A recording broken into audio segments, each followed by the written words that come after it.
Welcome back, everybody, to Niko's comic book hauls and reviews on the late night collectors community. I'm your host, Niko, and today I'll be showing off my comic book collected edition haul for the month of April 2022.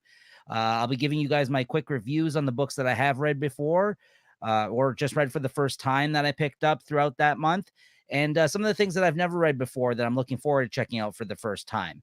If you're new to the channel, please hit that subscribe button if you like what you saw here today, and that thumbs up, that like button, and hit the notification bell if you want to be notified of when these videos come out every other month, as well as the new weekly comic book review show that we've been doing for the past few months here on the late night collectors community, and that's Comic Shop Talk, a show that I do with my buddy Chris. We get into the weekly comic book reviews of the new comic books that come out week to week in the singles, the floppies, so to speak. Basically, we pick up a bunch of single issue comics that we read on a monthly and weekly basis, and then we give you our reviews and thoughts of them every week. Comic Shop Talk that comes out on the weekend, usually on a Saturday. And if you want to check out that, if you're a fan of comics, please make sure to subscribe and check out our playlist here on the Late Night Collectors community, where we do all kinds of videos specific to our hobbies here. Previously being part of the Late Night Chat Network, we've migrated over to our new own channel here to kind of discuss the things that we collect, hobbies essentially. And we also do a lot of things with collectible cards on here as well, trading cards. We have a show called Cracking Packs with the Chat. If you're interested in that, please check it out. All right, without further ado, though, let's get into the book, shall we? All right, first off, I'm going to show off a couple of books that I've never read before that I picked up in the month of April 2022. One of them is Spider-Girl, The Complete Collection, Volume 4. I've actually have started reading these. I did read the first volume of the Complete Collections.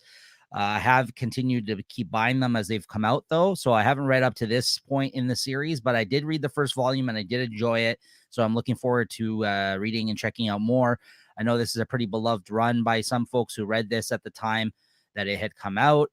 And it is Spider-Man related, and it is its own kind of little universe that they made up for this character, basically the daughter of Peter Parker, and like I guess an alternate Earth of some sort. So or reimagining of the Marvel universe, so to speak. So yeah, it's really interesting. It's kind of got some old school looking art in it, I would say. Ron Friends and Tom DeFalco, who've done work on Thor, as well as I think Fantastic Four in the past, who I've been picking up their Epic collections. And yeah, I gotta say, I really did enjoy the first volume. So I'm confidently picking these up, not just blindly purchasing them because I feel I should own it like I sometimes do with other things. So yeah, I'm looking forward to reading more. Well, that's interesting. It looks like some Green Goblin and Spider-Girl's daughter action going on there. I don't know what's going on there. Harry Osborn, it looks like. So yeah, it should be interesting once I get around to checking that out. Looks like a cool, interesting cast of characters, other women of the Marvel Universe here on the cover. So yeah, Complete Collection Volume 4 of Spider-Girl. Looking forward to checking that out. And we got this new Epic collection here, Avengers Epic Collection, the Avengers Defenders War. This is still part of the Steve Englehart run, and looks like some Sal Buscema on art here, as well as not familiar with the other artist there, Brown. So yeah, we got Steve Englehart, Roy Thomas, Jim Starlin, and Jerry Conway writing duties in this one. And that's really cool. And pencilers Bob Brown and Sal Buscema. Yeah, John Buscema and Jim Starlin and Rich Buckler. So yeah, some great names there. This collects issues 115 to 128 in giant size number 1. Avengers 115 to 128 in giant size number 1. Defenders 9 to 11. Captain Marvel 33. Fantastic Four 150, and material from Defenders number 8. So I've heard mixed things about the Englehart Avengers run, although I heard it still does fall in between like the kind of the golden age of Avengers. Like I was told in terms of the Epic collections, you can pick up, I think it's around the 4th volume of starting with the Roy Thomas stuff and read all the way to, I guess, the early 90s after Roger Stern, possibly. So I've been kind of focusing on that period of time, picking up those Avenger volumes. And yeah, this is Volume 7 of the Epic collection. Of course, the Kree Skull War. The Avengers Defenders War is like one of the popular events that I've heard of before. I'm looking forward to picking up some of the earlier Defender volumes that are going to be coming on Epic Collection soon when the first volume of that gets released. So, anyways, very much looking forward to this. I do like the roster at this time by the looks of it.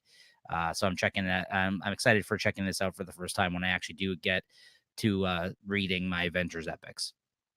All right, and next up, we got a long-awaited release. That's the Captain Britain Omnibus that contains the Alan Moore written material as well as the Alan Davis, who drew drawn material, who drew a lot of this era, and also I believe he also wrote and drew the book, I believe, after Alan Moore left. As I said, I have never read this stuff before. I know Chris Claremont wrote the character for a while as well. Originally a character from the UK that I guess came over to Marvel Comics. His first appearance may be in Marvel Team Up. I think I have that issue because I have all the Marvel Team Up original series issues, at least in the not his first appearance in comics, but I think in Marvel Comics, like in America.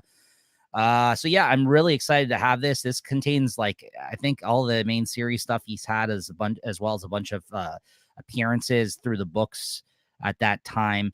This has just been very, very long out of print in this format. And this is an expanded version of the original omnibus they came out with years and years and years ago. I think when it was really when they started first printing omnibuses, Marvel Comics. So I'm excited to dive into this at some point.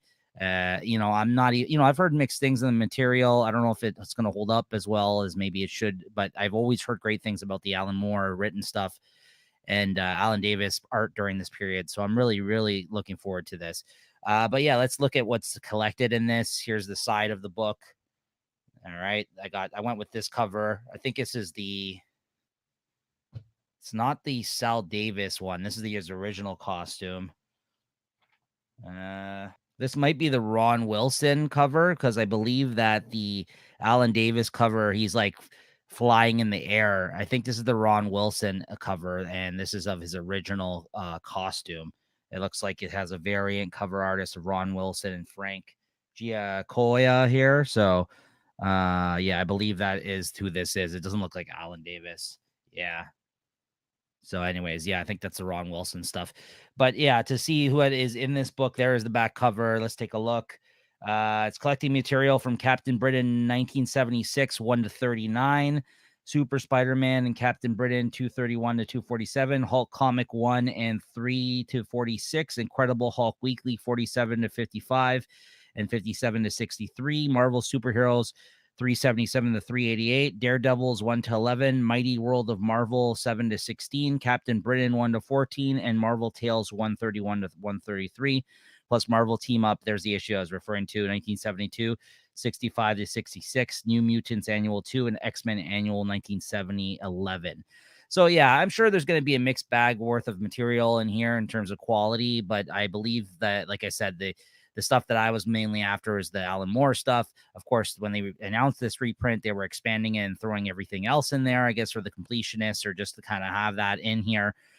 So yeah, I'm looking forward to checking it out for the first time. Like some good art and writers on here, artists and writers in the on certain issues of this series. So I'm looking forward to checking it out. All right, next up we got Chainsaw Man Volume 10. This was pretty crazy. I think volume 11 is the last volume, at least for now, until they pause the book. And I believe I just heard that they're going to be starting up, I guess, in July again for the second part of Chainsaw Man series, I guess, in Japan. So we might not get it until the new year, possibly when it's translated and brought over by Viz, or until late in the year, I would say. But yeah, volume 11 is the last one. This has been a crazy ride. I've really enjoyed it, though. I gotta say, I do quite enjoy the book. The art's great. I can't say that I'm always understanding what the hell's going on because there's a lot of crazy shit that goes on in this book, but I do enjoy the experience and I'm looking forward to checking out more. Yeah, look at that. So I don't even want to get into the specifics of what's happening at this point in time, but I did enjoy this. So if that tells you anything, it is one of the, I guess, shonen, probably one of the most popular shonen mangas coming out right now. From Viz that you should definitely check out if you have any interest in the genre. This might be interesting for you to check out, and also check out this creator's previous work, Fire Punch, which I quite enjoyed as well. At least I haven't finished it yet. There's only 8 volumes. I know. I think I read the first couple of volumes. I really enjoyed it. What I've read, I've heard to go back and like I've been told by numerous people you should check it out. Anyways, it's Tatsuki Fujimoto. So yeah, definitely check out Chainsaw Man or Fire Punch, I think is previous series that was collected here. All right, then we got Asadora Volume 5 by my favorite mangaka, Naoki Urasawa. By the way, these are all books now that I have read and picked up throughout the month of April 2022, maybe for the first time or had previously read and then picked up the collected edition since I failed to mention that. So those first three were ones I had never read. These are all things I've read now. So Asadora, like I said, my favorite mangaka, Naoki Urasawa. I'm a big fan of everything he does. This is, I think, the series that he's currently working on in Japan that's coming out, being serialized and then sent and then being translated over here by Viz. It's a part of the Viz signature line. Yeah, I mean, this is a creator whose work I'll always check out. Is this as good as some of the other things that I've read by him? These masterpieces, Pluto, Monster, 20th Century Boys. No, I mean, we're still early in this book, though. I mean, I don't know how long this is going on for, or if he's even completed it, possibly, and we're just kind of getting because it comes here slower. We're just getting these volumes out now. But I'm glad that we're already 5 volumes into this story. It does seem like a story worth telling. I still am enjoying it, but I'm going to put it on am I going to compare it to any of those other things I mentioned of his? No, but it's not completed yet. So we'll see, right? I mean, there's still a lot of Urasawa, like kind of tropes, kind of things going on, mysterious organizations and things that we don't know about, it seems like, and associations happening in this book. But at its core, it's really just about a young girl who is fighting kaiju for her town, essentially her city, and she's doing adventurous things and going on these like big adventures so far that she's somehow kind of got lumped into. That she may not be the first person you think of that would kind of be doing these things, right? So it's kind of it's a nice story that way. So yeah, I've been quite enjoying it. Obviously, his artwork always top notch. You've come to expect a certain level of quality cartooning from him, and yeah, he delivers in that sense. And yeah, it's a nicely told story that I'm enjoying. So yeah, that's don't have too much else more to add to that, but I'm excited for the next volume. All right, next up we got Robin Volume 1, The Lazarus Tournament. This is the ongoing series by Joshua Williamson and artists Gleb Melkinov and George Corona. And this is it collects the first 6 issues, I believe it is, of the Robin series. Yeah, 1 to 6. And basically, and a special prelude from Batman 106 and Detective Comics 1034. I guess that kind of set up this series. I quite enjoy this series. It's pretty fun. I mean, if you're a fan of mangas or animes, like I was just previously talking about here, you probably would like this too because it is tournament based, at least so far at this point in time.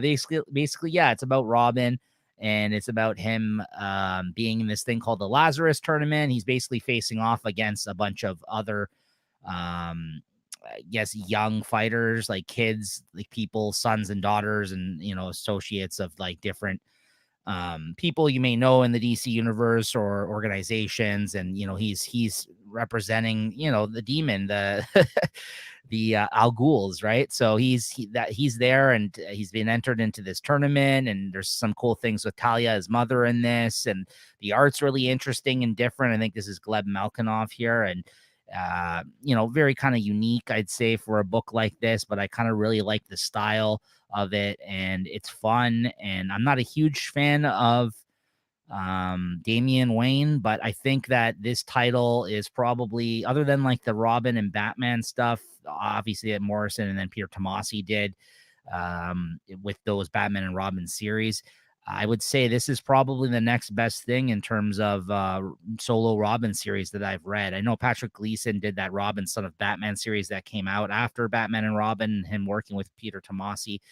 But I wasn't a huge fan of that series. But despite the art, because Patrick Gleason's art is great, but I do quite like the characterization of Damian in this title, and I am here for the ride, essentially. I'm looking forward to the next volume. And this might be something that piques your interest too, even if you're not a huge Damian fan. I got to say, I do quite enjoy it.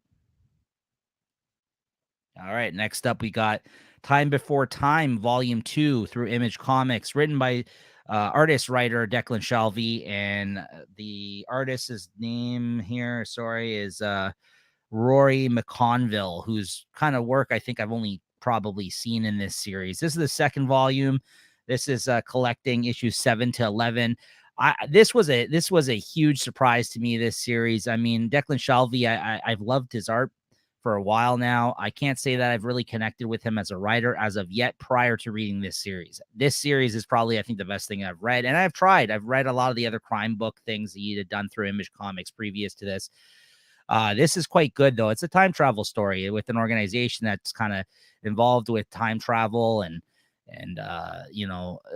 other type of stuff that's going on in this world throughout different times, and issues with some of their employees, and the type of shady organization that this time travel organization is itself, and the people that they're dealing with. And more is revealed to you throughout each issue.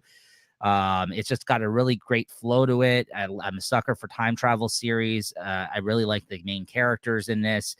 Yeah, these two people right now.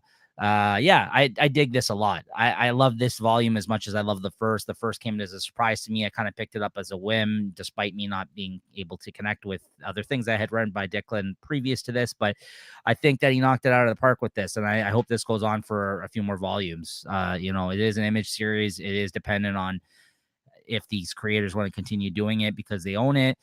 I hope this book is selling somewhat for it to be somewhat sustainable for a few more volumes of the series, because I think they can crank out at least a couple more volumes out of this story. I don't think we're nearing the finishing point as intended as of yet. I haven't heard how long they feel like they are going to be going on for, but I mean, we're 11 issues in with the second volume. So again, really, really great series. If you're into time travel stuff, if you've read other Declan stuff and you've liked it, definitely check this out, because I think this is probably his strongest work to date.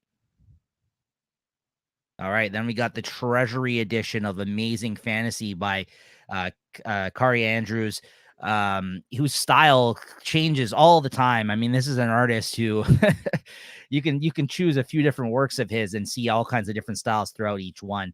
I mean, look at this cover though. He definitely painted this. Like, this is kind of like, it looks like a Frazetta type of fantasy painting of some sort that he did for the cover of this, or the first issue, I think, of this series, this mini series. It's a 5-issue mini series that they now re-released in the Treasury edition, which are oversized. If you can't tell from this, here's for a size comparison. Here's a paperback. Okay, so that is the Treasury edition that Marvel has been putting out for certain titles. I think definitely deserve it of the art stylings of Kari Andrews, especially in this book. The book was good. I did enjoy it. Again, this is something that I heard people give mixed reviews on, but I quite enjoyed it. I thought it was a fast paced kind of action adventure fantasy reimagining of some of the Marvel universe, and basically a fantasy kind of aspect to it. I dug it. I think the art is great. It looks great in this format. It's really interesting and different. Take a look. If you're a fan of Kari Andrews, definitely check out this book. And I just think it's great. I like these Treasury editions. I like when they put these out. I like seeing the art oversized, and I like reimaginings of characters. I'm already familiar with, different kind of takes on it, or in different genres, mashing that kind of stuff together. I'm a sucker for all that kind of stuff, those Elseworld DC things. So this was cool to see. I'm not the hugest fantasy fan, although I did enjoy this. So, that says something, I think. So yeah, definitely check this out. It's kind of passed you by. These Treasury editions, I think, are hard to come by after a while. I think they got out of print fairly quickly. All right. What more can I say about this powerhouse team of Ed Brubaker, Sean Phillips, giving us our 4th OGN in the Reckless book series? Just over a year, I believe they've brought out 4 OGNs, a year and a bit. 4 volumes of these have come out, 3 volumes this past year. This was just another great installment. And I got one of those book plate things they come with, for the sale of this book. So I think it's Ethan Reckless is the main character in this. He's kind of like a guy who kind of does some dirty work for people that he thinks are deserving of him kind of investigating into stuff, and kind of like a private eye type business they have up and running for people that are in need of it, getting screwed over by bad folks. And I mean, Ed Brubaker, Sean Phillips, they do lots of great crime comics, noir type stuff, like as it's been referenced many times to me, previous to me getting into their work. This is no different. This is definitely like a PI type of story. The girl who I'm blanking on her name, shame on me right now, but she is the other main character in the book that works with Reckless. And I'm gonna have to look right now. 1 second, because I think it's very important that I say her name here. Anna. There we go. Sorry about that. Yeah. So Anna, as you can see, is not in a good position at the start of this book, but it's one of those kind of cold opens where it kind of goes fades to black, and then you get into the story going back how she kind of got into that position, that scene of the book. I think he's done that trick already before in this series, but it works really well. And the good thing about this book too is that this is focused on her. Reckless is barely in this volume. This is the first volume where you kind of mainly focus on her. She's probably my favorite character in the Reckless series, other than Reckless, if not my favorite. More so than Reckless. So I really dig her in this series, and I like that she was able to get her own volume, her own story in this volume, essentially. So it's hard to say if this is my favorite volume. It was a very good volume. Every volume has been very good. Everything Brubaker and Sean Phillips work on is very good. So yeah, I'm a little biased in that sense, but these guys just continue to put out great work. If you like what they do, this is just another great installment, and highly recommended. What are you doing? Go pick these 4 books up, honestly. And then we got some Jonathan Hickman coming up here for you guys. So Jonathan Hickman and artist Mike Huddleston worked on this book Decorum. I think it was a 8-issue miniseries that came out through Image Comics over the last couple of years. Took a while to come out. I'm sure, Hickman sometimes is slow to kind of write these things. The artists sometimes suffer as a result of getting the scripts late. And Mike Huddleston is an artist who, again, is able to do all kinds of different styles and actually shows off a bunch of different styles within this book itself as well, changes it up constantly. Really impressive stuff. I really ended up liking this book. I remember reading the first couple of these issues in issue form when they had first come out from Image Comics and being completely lost, as I sometimes am with Jonathan Hickman's work. Couldn't tell you what the hell was going on. But then I think somewhere in the middle of this like 8-issue miniseries, it kind of found its legs. I kind of understood finally what was going on in it. It was them just kind of first showing like a bunch of like civilization type stuff, like forming of certain things that you may not learn about till later in the title. That really confused me at the start of this book, but I think eventually it actually ended up being a really good series, filled with great, inventive, awesome art. All kinds of, like I said, I'm not, you don't see Mike Huddleston all too often. He definitely is somebody who continues to work though, but I think, his artwork style is very unique. I guess you can compare him kind of to Bill Sienkiewicz. Definitely like a mixed media approach to his work. Really interesting looking stuff, and it worked well for this story. And I thought it was a good story. And I am a fan of Hickman.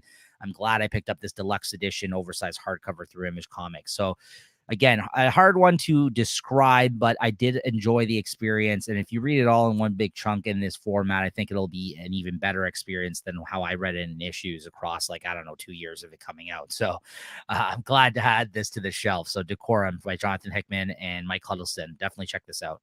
And speaking of Jonathan Hickman, his swan song goodbye in, I guess, his corner of the X-Men universe, this new Krakoa age that he introduced us to in House of X Powers of 10 a few years ago. Now he's finally left working on the books. I think at some point I think he was still like considered like an architect or overseeing some aspects of some of the titles that were coming out past his time leaving, but it seems like now you can't really, other than like some of the ideas he established about this new age of X-Men with the Krakoa stuff, it doesn't seem like he's really involved at this point, I would say.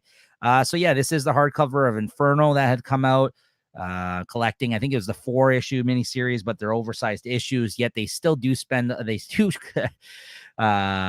a lot, these hardcovers that they've been putting them out, the X-Men tax, so to speak. They've definitely been taking advantage of us with these ones, because I got to say, this is a $40 US priced hardcover for 4 issues. I know they're oversized, but still, like it's a thin it's a thin hardcover, folks. Like, you know what I mean? Like you get something like a $50 hardcover, like a deluxe edition from like an 18 issue series, 50 or $60 from Image, and you get this, which is 4 oversized issues. So maybe maybe 6 issues worth of material for $40. And if you're in Canada, like me, it costs even more depending where you're getting it from. So yeah, this is expensive. I mean, but I had to kind of have this because this is not included in the Jonathan Hickman X-Men Omnibus. It's not included in the other event hardcovers that they put out. I am a huge fan of this era, so I had to have it. So I just wanted to put that out there, though, guys. This is kind of pricey for this amount of pages in a book, so they're a little bit taking advantage of us on that one because they know that we Hickman fans, we X-Men fans, we got to own this one, right? So yeah, this was the end of his time on the X-Men. Inferno, I did quite enjoy it. But it did leave me a little bit wanting. I think there was a lot more things he could have played with or things he could have done or expanded on in terms of his ideas that he established with the House of Powers of 10 House of X stuff. But yeah, for what it was, this miniseries in and of itself, I did enjoy it. Fantastic artwork throughout.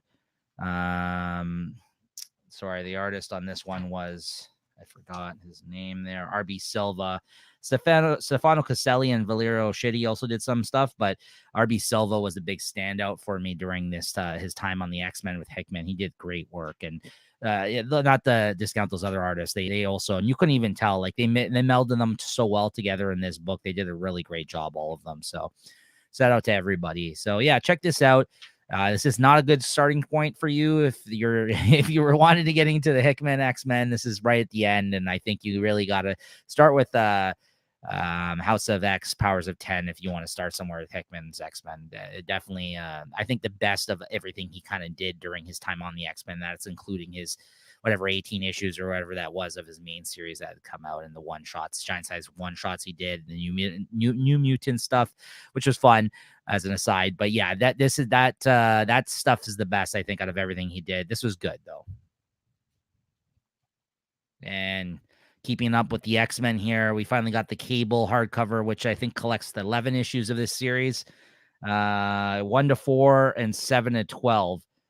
So yeah, that's like 10 issues actually. And again, what does this one cost? $39.99. So even in comparison to the Inferno, I mean, you know, they're really taking us for a ride here with these. I mean, and the reason that there's some issues missing from this one is because those are the issues that were involved in the Swords of X, I think, crossover between all the books. It's collected in that hardcover, like those event hardcovers and Hellfire Gala and those other ones. Like that's why some of the issues are missing from this first volume of the series.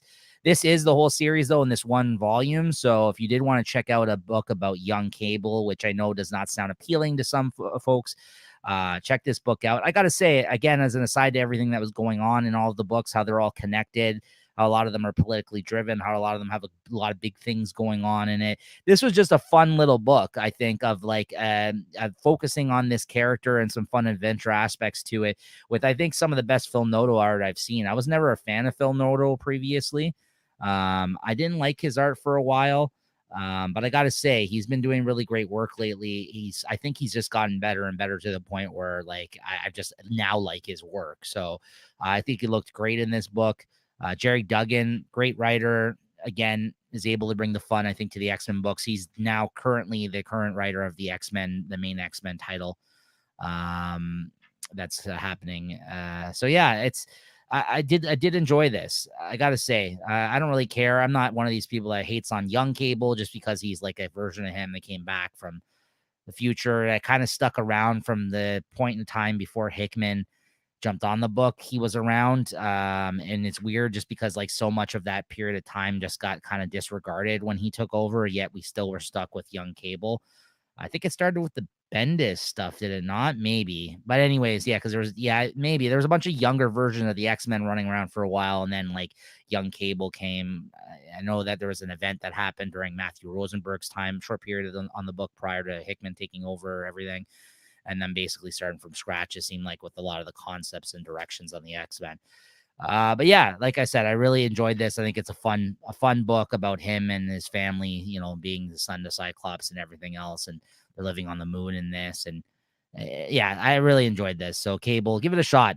I mean, it's the one hardcover. I think you might enjoy it. All right, and this is the the long-awaited reprint of the Kieran Gillen, Salvador La Roca on art omnibus of Star Wars Darth Vader title through Marvel Comics. I ended up picking this up because I had the 2 oversized hardcovers, which basically collected the material in this omnibus, but I had to get this omnibus. I didn't pick it up when it initially was released for some reason, and I wanted this alongside my Jason Aaron Star Wars omnibus as well as my Dr. Aphra omnibus. I haven't grabbed all the omnibus of the modern age stuff and even the older material like the Dark Horse stuff that Marvel has come out with, but there's certain things that I have read that have come out. This was one of the original titles along with Jason Aaron's Star Wars that came out from Marvel. I was reading both at the time, and this is probably the best Star Wars comics of the modern stuff that I've read, hands down. I haven't, like I said, I haven't read it all, and I won't pick it up, all of it up, but this was great. And I think Salvador La Roca, who is an artist that's really great depending on what he's working on. Not everything of his I've really enjoyed, but I think that he really shone in this, like his work was great in this title. I think he was a great fit for it. Kieran Gillen, I always don't know how to say his name, but Black Kyrgyzstan, that evil Chewbacca, like the Black Chewbacca, as well as that other murder droid that's like the evil R2D2, and Dr. Aphra were first introduced in this book. Of course, you could see that evil Chewbacca that was now in like the Boba Fett show on Disney Plus. Book of Boba Fett show. He showed up in that. I'm not sure where Aphra is. I'm sure she will show up at some point, another popular character. But yeah, they were all kind of first showed up in this title. And then from here, Aphra got her own title that Kieran Gillen wrote for a while. So yeah, I'm a huge fan of this stuff, and I'm glad to have it in omnibus form. I believe it's 25 issues of that series that it collects. Yeah, 1 to 25, as well as annual 1. Vader Down 1, Star Wars 13 to 14. Yeah, that's what's collected in here, which that was like when they crossed over those 2 books with that Vader Down storyline, and they crossed over Jason Aaron's Star Wars and this. So yeah, really excited to reread this at some point. I'm glad I picked up the omnibus. All right, then we got another reprint here that I'm so excited to finally own. These were so hard to find. This is Fantastic Four by Jonathan Hickman, Volume 2. This is the last of his run on Fantastic Four and FF that he was writing both at the same time with the Future Foundation stuff. And this collects FF 6 to 23 and Fantastic Four 600 to 611 and 605.1. Again, I read these when they were coming out in issues. Probably my favorite thing I think Hickman did, at least in superhero comics to this day. I definitely have liked this better than Avengers and Secret Warriors before, and everything else he kind of did, even X-Men, honestly. This is probably my favorite stuff that Hickman did for Marvel. So I'm so happy to own these 2 omnibuses, including for my March haul that came out, like these reprints. We waited on this for so long. I wasn't really, I think, picking up omnibuses really at the time when these were re-released, or just was stupid and didn't pick them up at the time. But I now knew that I needed to have these on my shelves. So I'm glad that they reprinted them, Marvel. So thank you. Thanks. Shout out to Marvel for reprinting so many great omnibuses over the last few years, like they have been. For the omnibus collectors out there and the people that want the important runs that mean a lot to them on their shelves like I do. This was a great time on the book. So if you've never checked out Hickman's Fantastic Four, I believe they're all in complete collection paperbacks now, as well as have been reprinted in the 2 volumes of the omnibus, although I'm not sure if they've got out of print again. I would not be surprised though. And this would be something I think at some point down the line they would reprint again, but hopefully you can get your hands on this, guys, if you've yet to read it. It is great Hickman stuff and a great Fantastic Four story. And yeah, I can't wait to reread it. And we got Aerosmith. So not the bad Aerosmith, so smart in their fine uniforms. This is a reprint of a series that came out back in the day from that other publisher that DC Comics had at the Wildstorm at that time. I believe Wildstorm first originally released this. I actually had this in paperback, but Kurt Busiek is now returned with a new 6-issue miniseries that's coming out right now through Image Comics.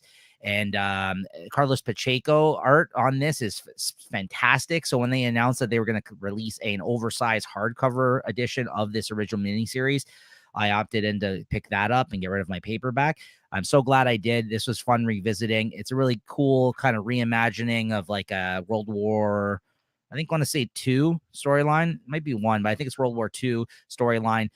In a fantasy universe that where all the people have like dragons and magic and stuff exists.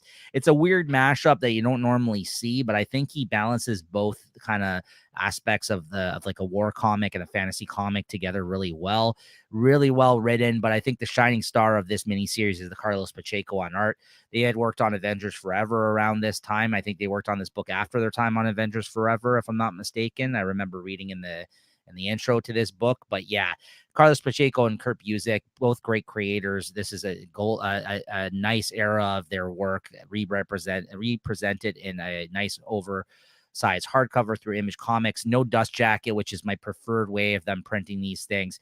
I just hope, because they've only solicited a paperback of the current second Aerosmith miniseries that's coming out right now, that they actually release that in an oversized hardcover as well, because Pacheco's back working on the book, I think, along with another artist as well. I don't know if he's just inking him or whatever, or if he's just also doing helping out with interiors, but I hope that they continue putting them out in this format, if that is my desired format to check them out in, because right now I got the paperback on pre-order. So yeah, so Aerosmith, really cool book through Image Comics. Kurt Busiek, check it out.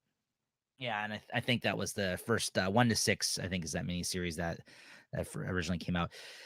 This is another highly anticipated omnibus for me to own. Again, I had the oversized hardcovers of this, but if you're going to collect it into a hardcover, sometimes you twist my arm into getting the hardcover, omnibus format over the 2 oversized hardcovers, although it is the same material. Although it really just says omnibus on this, so maybe I'm the sucker, but I had to get this. It's not a huge omnibus. This collects issues 1 to 20 in annual 1, and Doctor Strange Last Days of Magic, which is collects the entirety of Jason Aaron's time on the Doctor Strange title, mostly drawn by Chris Bachalo, who everybody apparently screws up his name, so I'm sure I'm saying his last name wrong, but I like his art. Sometimes it's hard sometimes to tell what he's drawing, what he's putting down on the page.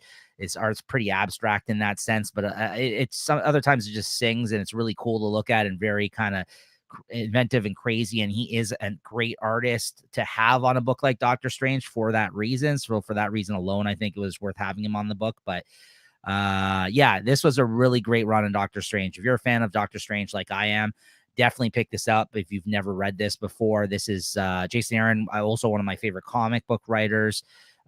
This was a great time on this book, and really they've had an ongoing Doctor Strange series since this book came out. I think this was at the time of when they first announced the movie, and I guess they wanted a title out at the time, because I don't think he had an ongoing title for some time, although he was a main character in a bunch of different books like Avengers, New Avengers, and like things like that prior to this. But it was time for Doctor Strange to have another ongoing title, and there's been other great things that have come out after this, like Donny Cates' run on the character, as well as Mark Waid's run on the character, and now we have the Strange series that's coming out after the death of Doctor Strange, the series that's been really great. So yeah, this just kind of, I think, kicked off a great era of comics for this character, and I've enjoyed everything that's came out after it as a result. So definitely pick up this omnibus if you've yet to read it, or if you're a fan of this character, or Jason Aaron, or Chris Bachalo for that matter. This is a really great omnibus pickup. I think it retailed at $100.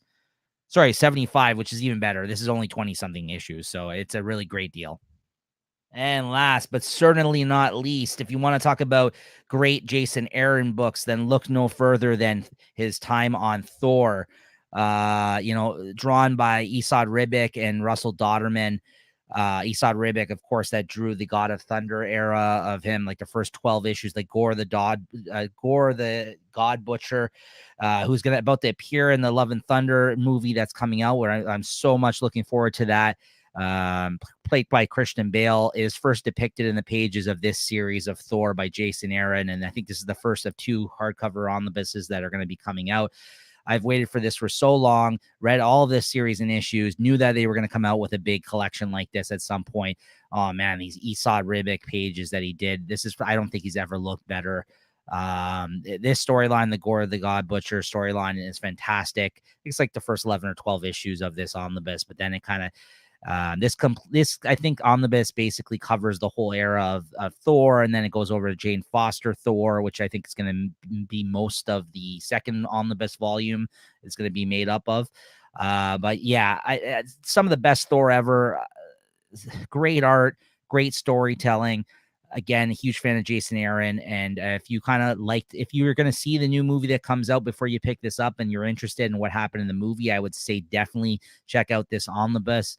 It is collected in, oversized hardcovers as well as paperbacks and everything else, every other format out there. But these omnibuses, I guarantee you will not be disappointed if you pick it up in this format. I think it's a good size. It's not too big.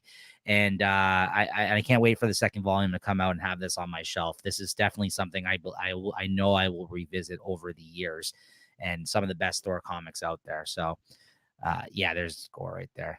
Christian Bale's playing him in the movie, so yeah, I can't wait for that as well. I can't wait for the film, but this is kind of what got me into Thor. I mean, I read the Jason Aaron Thor, and then I had to revisit other great eras of Thor, not revisit, visit great eras of Thor for the first time and pick up those collections as well. Like, of course, everyone's heard, the Walt Simonson Thor, and I got the Dan Jurgens Thor now. I'm currently reading the Donny Cates Thor that's out, that kind of came out after this, and that's great. So I'm actually a big fan of the character now, and I never was really prior to Jason Aaron's time on the book. So happy to add this to the collection. And just to clarify, the issues that are collected in this are God of Thunder 1-25. So that's the time that it was, Thor prior to Jane Foster Thor. Then you got Thor 2014. That's 1-8. That's, I think, the start of Jane Foster Thor series. Then you got Thor Annual #1, Thor's 1-4, and Mighty Thor 1-12. So yeah, there is actually a lot of Jane Foster stuff in here as well. Hence why Russell Dodderman is actually, I guess, first on this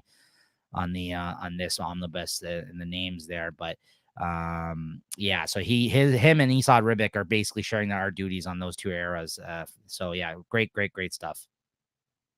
All right, well, that's going to do it today for the monthly comic book hauls for April of 2022. I hope you guys liked what you saw. Once again, if this is your first time checking out the channel, check out all of our other content and our playlists here on the Late Night Collectors community. Lots of other great comic content, as well as other hobby-related stuff, trading card stuff, all kinds of things you can check out here on our playlist. Make sure you're subscribed. And hit me up in the comments. Let me know if there's anything you'd like me to change about these videos or things you want to see more of. And I'll continue to make them. I'll continue to put them out. So once again, thank you for checking this video out. And we'll see you guys next time. Later.